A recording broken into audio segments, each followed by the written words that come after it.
అడుగుతున్నా, ఏమైనా మాట్లాడితే ఒకటే చిల్లర మాట మాట్లాడతాడు. ఏమంటాడు? ఏ జాతి నీది, నీది ఏం జాతి? నేను చెప్తున్నా రేవంత్ రెడ్డి, ఏ జాతో కూడా నీకు చెప్పాల్సిన టైం వచ్చింది. ఉద్యమ టైంలో ఉద్యమకారుల మీదికి తుపాకీ ఎక్కుబెట్టిన పోరంబోకు జాతి అయితే మాది కాదు. ఉద్యమకారుల మీదికి తుపాకీ తీసుకొని వచ్చిన పోరంబోకు జాతి అయితే మాది కాదు. వలస పాలకుల సంక నాకుతూ సమైక్యవాదుల సంచులు మోసిన దగుల్బాజీ జాతి అయితే మాది కాదు. తెలంగాణ తొలి ప్రభుత్వాన్ని 50 లక్షల రూపాయలతో ఒక ఎమ్మెల్యేను కొనుగోలు చేసి దొరికిపోయిన లుచ్చా జాతి అయితే మాది కాదు. తెలంగాణ సాగునీటి ప్రాజెక్టుల మీద 100ల కొద్ది కేసులు వేసి ఆపాలను చూసిన దివానగాళ్ల బ్యాచ్ అయితే మాది కాదు. అబద్ధాలు, విద్వేషాలు, బూతులతో ప్రజల్ని రెచ్చగొట్టి బతికిన చిల్లర జాతి మాది కాదు. ప్రాజెక్టులను బాంబులతో పేల్చేసే అధమ జాతి మాది కాదు. నీళ్లున్నా ఇచ్చే వ్యవస్థ ఉన్నా జనాలకు అందించలేని అసమర్థ జాతి కాదు మాది రేవంత్ రెడ్డి. ఉద్యోగాలు అడిగితే ఎండ్రిందాగుమని, బాయిల దుంకుమని, నీళ్ళు అడిగితే రక్తం జల్లుకొమ్మని రాక్షస జాతి మాటలు మాట్లాడే జాతి మాది కాదు.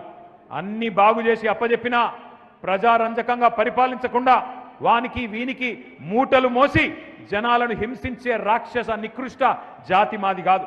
తెలంగాణలో ఉన్నాయి రెండే రెండు జాతులు. ఒకటి తెలంగాణను ప్రేమించే జాతి, రెండోది రాష్ట్రానికి ద్రోహం చేసే జాతి. ఎవడిది ఏ జాతో తెలంగాణ ప్రజలకు బాగా తెలుసు.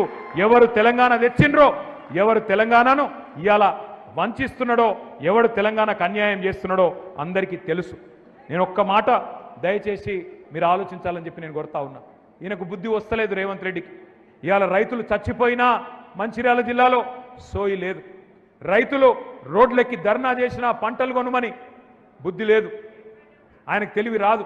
అట్లాగే ఇవాళ చివరికి సూర్యాపేట జిల్లాలో గిరిజన రైతులు రక్తం జల్లిండ్రు పోయి. రేవంత్ రెడ్డి చెప్తుండు కదా, పంట పొలాల మీద రక్తం జల్లుమంటుండు కదా, మేము రక్తం జల్లుతామని రక్తం జల్లితే కూడా ఈ ముఖ్యమంత్రి మనసు కరుగుతలేదు. అట్లాంటి పరిస్థితి ఇవాళ రాష్ట్రంలో ఉన్నది. రైతు డిక్లరేషన్ కాదు, రైతు డిక్లరేషన్ ఒకటి కాదు, రెండు కాదు, 34 హామీలు ఇచ్చిండ్రు. నేను అడుగుతా, మీరు చెప్పాలి దయచేసి. నేను అడుగుతా, మీరు చెప్పండి. రైతు బంధు 15,000 పెంచుతామన్నారు, ఇచ్చిండ్రా? ఇచ్చిరా లేదా? కొద్దిగా గట్టిగా చెప్పాలి. ఇచ్చిండ్రా లేదా? 2 లక్షల రుణం మాఫీ చేస్తా అన్నాడు, చేసిండా?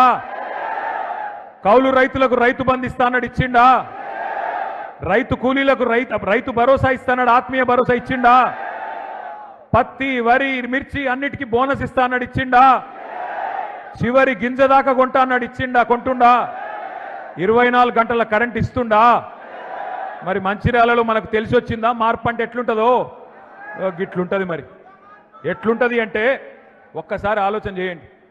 ఈ మధ్యలోనే ముఖ్యమంత్రి మన ఒక రైతులకే కాదు అన్ని వర్గాలకు హామీ ఇచ్చిండు.